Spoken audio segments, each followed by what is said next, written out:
She's a fast-talking, no-nonsense love doctor who has gained popularity from her very successful show on Bravo, The Millionaire Matchmaker. Patti Stranger joins us tonight to talk about the do's and don'ts of dating to make sure you can find true love if you're looking for it. Patti, thanks for joining us tonight. Hi, Heather. How are you? I'm great. How are you? Good. Well, I love Millionaire Matchmaker, but for those who haven't seen the show, tell them what makes you so good at fixing people up. I'm third-generation matchmaker. I actually worked at the largest dating service in the country, Great Expectations, and I just know how to read vibration. I know who belongs with who since I was a kid.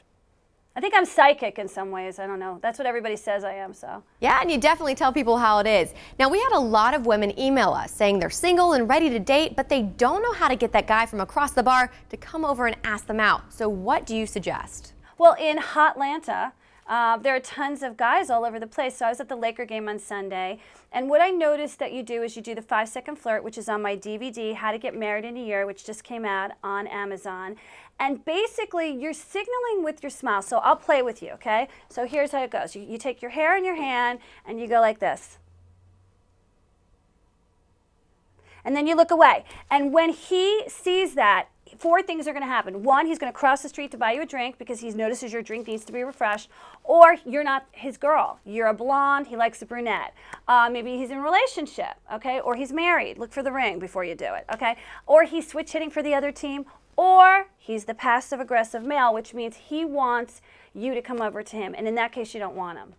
So that's how you're going to weed out the boys from the real men. I like that. So if he doesn't approach you, he's not interested and you should move on. Now, if you do get that date with him, what are some of the cardinal rules for a first date? Okay, no TMI, no too much information about your skeletons in your closet. Don't tell him you're unemployed or your mother left your father for a younger woman. You know what I mean? Don't do that, okay? The second thing is don't drink excessively. 2 drinks maximum for girls. We can't, if you're a thin girl, you cannot carry alcohol, okay? You gotta like seal it and always stay with the same liquor. Don't mix. The third thing is, be appreciative. Say, like, thank you for taking me to dinner. That chocolate mousse was amazing. Like, you got to tell the guy on the date that you're enjoying his company, and that's how you do it. And don't call him. You got to let that rubber band stretch. So he misses you enough to say, that girl was really cool. I'm going to call her for Saturday night. You want him to call you by Wednesday for Saturday. And if he calls you Thursday for Saturday, say, I'm sorry, I'm busy, but I'd love to see you Sunday. So you say thank you at the date, but let him make the next move? Yeah, you do not call him. You don't text him, thank him, nothing. You wait for him to engage you. When you're in a monogamous committed relationship, that is when you can start texting and calling him, but not till monogamy, because you don't know if he's with another girl when you call, and that's going to make you feel like crap. Okay. Now, what about when it comes to couples? What do you suggest for people to keep that magic alive, and maybe suggestions for Valentine's Day? Well, one of the things I'm doing right now is I partnered with Cardinal Ultra, and they created this fabulous website called CardinalUltraSwitch.com. They're giving away 90 prizes in 90 days, and some of these are reconnection things, such as like manis and petties and massages. That's what you need to do to spice it up. So let's say, for instance, Valentine's Day is coming around the corner. You want to make sure that he's going to make that reservation. So put little hints. Put little like tear out sheets of like, you know, your local Atlanta magazine saying, oh, look, they're having a great dinner here, prefix, it's not expensive. I'll dress up, you'll dress up, and you'll get nookie with that. Now, we have to be honest, a lot of guys don't take hints very well. So if a guy says, just tell me what you want, should we tell him?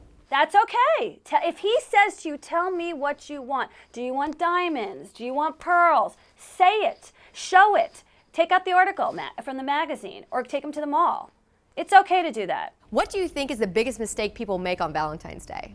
They forget it, and then they complain about it. They complain that, like, you forgot Valentine's Day, and and then he's like, well, you know, it's a 2-way street, so did you, and like, it's not all about the guy doing everything for the girl. It is a 2-way street. I want flowers, but then again, maybe I'll make you a home-cooked meal, and I haven't done that in months. Yeah, definitely. Maybe we'll stay in, and I'll get the jacuzzi flowing, and you get the champagne. Like, become a partnership.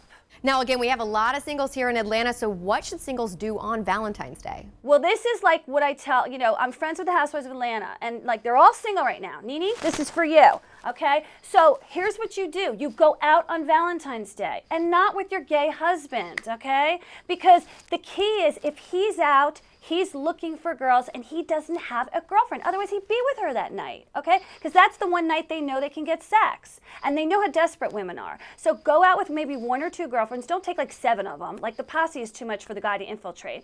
And smile and signal with the 5-second flirt. He comes over. He could be your husband by next year. I think you can work some magic in Atlanta. I know. Cherie and Nene, they kept saying it. I said Millionaire Matchmaker needs to infiltrate Atlanta. You tell that to Bravo. Okay, I'll call them right now. Patti, thank you so much for joining us on Hot Topics. Now, if you want to see more of Patti, make sure to watch Millionaire Matchmaker on Bravo.